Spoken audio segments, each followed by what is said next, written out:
कहानी मोहब्बत हो ना जाए, भाग प्यार की चिंगारी का प्रीव्यू। पार्टी के बाद जैसे ही मैं कमरे में घुसी, मेरी नज़र जैक और सोनिया पर पड़ी, जो एक दूसरे के बाहों में थे और किस कर रहे थे। मुझे देखते ही जैक मेरी तरफ मुड़ा, पर मैं वहाँ से बाहर निकल गई। मेरे आंखों से आंसू आ गए और मेरे अंदर एक दर्द सा महसूस हुआ।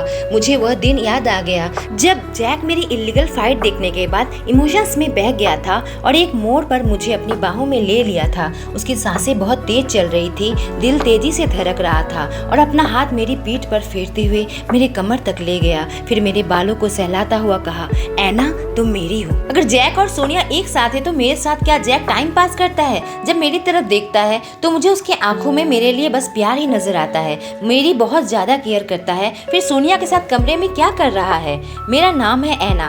भाग 1 में आपने सुना था कि मैं एक दोहरी जिंदगी जी रही हूँ। लोगों के लिए तो मैं एक आम इंसान हूँ, पर मैं एक फाइटर हूँ जो मुंबई में पिछले 7 सालों से इलीगल फाइट कर रही है। द क्लब हाउस की मेंबरशिप मिलने के बाद कुछ गुंडों ने क्लब में मेरे साथ बदतमीजी की और उनको सबक सिखाने के लिए मैंने फाइट किया। मेरी फाइट देखकर मुझे क्लब में बॉक्सिंग के लिए स्पॉन्सर किया।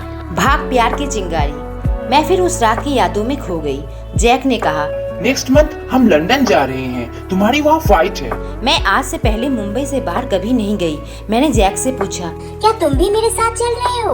उसने कहा, जहाँ तुम वहाँ मैं। मैंने हाथ पकड़कर कहा, चलो मेरे घर। मुझे अंदर थोड़ी घबराहट हो रही थी। जैक हाई सोसाइटी का लड़का है और लड़कियों के साथ बिल्कुल ओपन है और मैं एक सिंपल घर की लड़की हूँ। जैक ने अपना कार मंगवाया और हम वहाँ से सीधे उसके घर पहुँचे। एक बहुत बड़ी हाई सोसाइटी थी। जब उसके फ्लैट में गए, उसे देखकर मैं हैरान रह गई। बहुत ही बड़ा फ्लैट था। यहाँ जैक अकेला रहता था। वहाँ पहुँचकर जैक मुझे अपनी बेडरूम में ले गया। मुझे एक नाइट गाउन देकर कहा, जाओ फ्रेश हो जाओ। बहुत ही आलीशान बाथरूम था उसका। जब मैं फ्रेश होकर बाहर निकली, जैक भी नाइट गाउन में बेड पर बैठा हुआ था। मुझे देखते ही मेरे पास आया और कहा, बहुत खूबसूरत लग रही हो। उसकी बात सुनकर मैं शर्मा गई, लेकिन मुझे अचानक बहुत ज्यादा घबराहट महसूस होने लगी। दोनों यहाँ अकेले हैं। आखिर जैक मुझे यहाँ क्यों लेकर आया और मैं इस तरह उसके साथ क्यों चली आई? जैक मेरा हाथ पकड़कर मुझे अपने बेड पर लेकर गया। मेरे एकदम करीब आ गया, चेहरे से मेरा बाल हटाने लगा, फिर मुझे किस किया, बहुत बहुत गहरा। मेरे जिस्म में हलचल सी होने लगी। शायद उसने मेरे अंदर की घबराहट को महसूस किया। मुझसे कहा, सो जाओ। मैं मन ही मन सोची, एक ही बेड है। मैं यहाँ लेट गई। जैक ने मुझे चादर उड़ा दिया और उसी चादर के नीचे आ गया। उसने अपना हाथ मेरे पेट पर रखा। मेरी हालत बहुत ही खराब हो गई और मेरे शरीर में अपना हाथ फेरता चला गया। फाइट के बाद मैं इतनी थक चुकी थी कि मुझे थोड़ी देर में नींद आ गई। जब मैं सुबह उठी तो मुझे लगा कि हमारे बीच कुछ ज्यादा तो नहीं हो गया ना।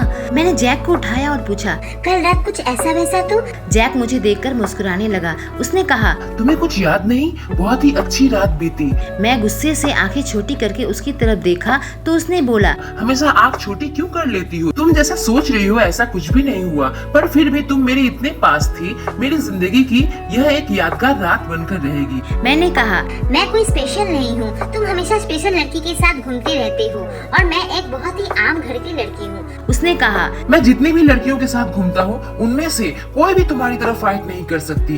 तुमसे स्पेशल लड़की मैंने आज तक नहीं देखा। शाम को जब मैं क्लब पहुंची तब देखा जैक लड़कियों से घिरा हुआ था। क्लब में सोनिया नाम की एक लड़की थी जो सबको यह कहती थी कि वह जैक की गर्लफ्रेंड है और जैक उससे शादी करेगा।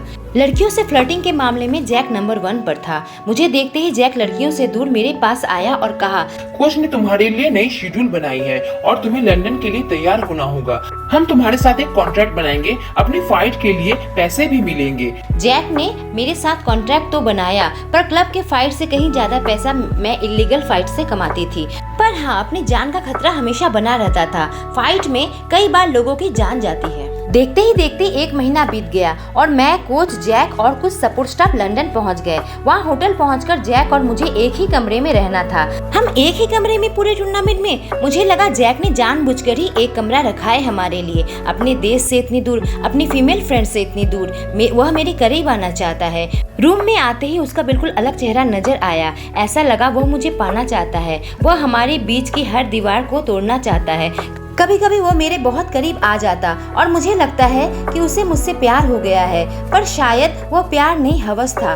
वहाँ पर फाइट शुरू हो गई। कोच की गाइडेंस और मेरी मेहनत से हम फाइट्स जीतते चले गए। आखिरकार फाइनल का दिन आया। जैक मेरे एकदम करीब आ गया और मुझसे कहा, आज का मैच बहुत इम्पोर्टेंट है। अगर यह मैच जीत गई तो तुम्हारा काफी नाम हो जाएगा। तुम बहुत अच्छी फाइटर हो, बिल्कुल घबराना मत, अपनी बेस्ट फाइट दो। फाइनल का मुकाबला बहुत टक्कर का था। करीबी फाइट के बाद अंत में मेरी जीत हुई। जैसे ही फाइट खत्म हुआ, जैक मेरे पास आया और सबके सामने मुझे अपनी बाहों में लेकर मुझे किस करने लगा। कैमरा के सामने मुझे यह सब बहुत अजीब लग रहा था। जीत के अगले दिन हमारी पार्टी थी। पार्टी में मुझे सब लोग बधाई दे रहे थे, पर मुझे जैक कहीं नजर नहीं आया। पार्टी खत्म होने के बाद जब मैं कमरे में आई, तब सोनिया और जैक को एक साथ देखकर मेरा दिल एकदम टूट गया। गुस्से से मैं होटल से बाहर निकल गई। ऐसी सिचुएशन में मुझे हमेशा फाइट का मन करता है। मैं इधर उधर भटक रही थी। अचानक मेरी नजर एक जान पहचान के इंसान पर पड़ी। वह मुंबई में इलीगल फाइट अरेंज करवाते हैं। मुझे देखकर कहा, तुमने तो बहुत बढ़िया फाइट किया,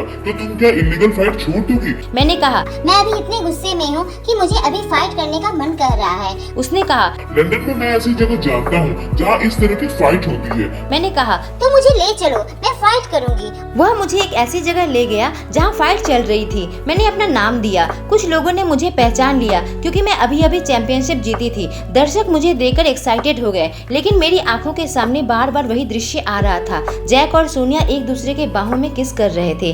फाइट शुरू हो गई। बहुत खतरनाक फाइट हुई। मैं जीत तो गई, लेकिन मेरी पसलियां टूट गई। मुझे बहुत दर्द हुआ और मैं वही बेहोश हो गई। जब मैं होश में आई तो मैं हॉस्पिटल में थी और जैक मेरे सामने खड़ा था। मुझे गुस्से से देख रहा था। ट्रीटमेंट के बाद जब हम होटल पहुँचे, जैक ने कहा, ये इंडिया नहीं लंदन है। इस तरह की फाइट करते हुए पकड़ी गई तो बहुत कड़ी सजा हो सकती है। तुम्हारा दिमाग खराब हो गया क्या?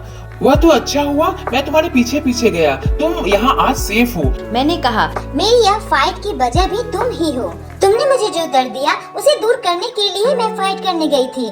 तुमने मुझे और सोनिया को एक साथ देख लिया तो क्या, मैं किसी के साथ भी रह सकता हूँ। तुम होती कौन हो मेरी जिंदगी में दखल देने वाली? ये सुनते ही मेरी आंखों से आंसू आ गए। मैंने कहा, मैं तो तुम्हारे लिए बस एक खिलौना हूँ। जैक बहुत गुस्से से मेरी तरफ देखा, मेरे करीब आया, मेरे होठों में जोरदार किस किया और मैं उसकी बाहों में लिपट गई और रोने लगी। आगे क्या होने वाला है? क्या इसके बाद जैक और एना अलग हो जाएंगे? क्या वो दोनों एक दूसरे से प्यार करने लगे हैं या फिर जैक उसके साथ सिर्फ टाइम पास कर रहा है? जानने के लिए चैनल को सब्सक्राइब करें और इसका अगला भाग जरूर सुनें।